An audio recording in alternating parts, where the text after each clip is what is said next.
জানেন তো নায়িকা টাইগার একটু সাজগুজ করে আসে। 2 বছর পরে আবার আমার সব মেম্বার ভোটারদের সঙ্গে দেখা হচ্ছে, এটা অনেক আনন্দের ব্যাপার।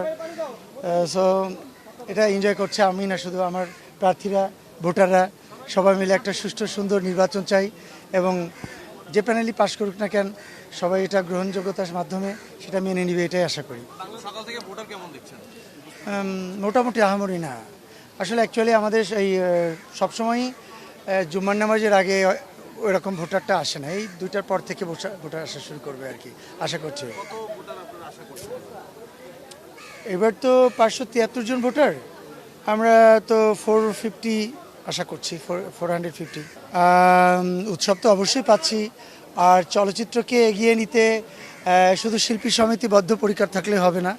আমাদের মাদার অর্গানাইজেশন আছে, ফাদার অর্গানাইজেশন আছে, প্রযোজক সমিতি, পরিচালক সমিতি, সবাই মিলে একসাথে আমার ইন্ডাস্ট্রির জন্য কাজ করতে হবে। আমরা সবসময় সাপোর্টিং কাজ করতে পছন্দ করি। আমার মনে হয়েছে যে আমরা যদি সুন্দর একটা পরিষদ আসে, শিবাসানো জয় চৌধুরীর পরিষদ আসে, তাহলে হয়তো কাঁধে কাঁধ মিলিয়ে প্রযোজক সমিতি, পরিচালক সমিতি সবার সঙ্গে একে হাতে হাত মিলিয়ে আমরা একসাথে সামনের দিকে আগাতে পারবো, যেটাতে শুধু চলচ্চিত্র না, টোটাল সিনেমা অঙ্গন সব জায়গায় আমরা একটা ভালো কিছু প্রভাব বিস্তার করতে পারবো ইনশাল্লাহ।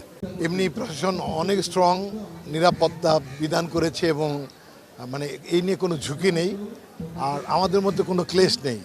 আমরা সব প্যানেলে একত্র কাজ করছি এবং ভোটার উপস্থিতি আসলে নামাজের পরে বেড়ে যাবে। এখন কিছু কিছু করে আসছে, সবসময় যা হয় তাই হচ্ছে আজকেও।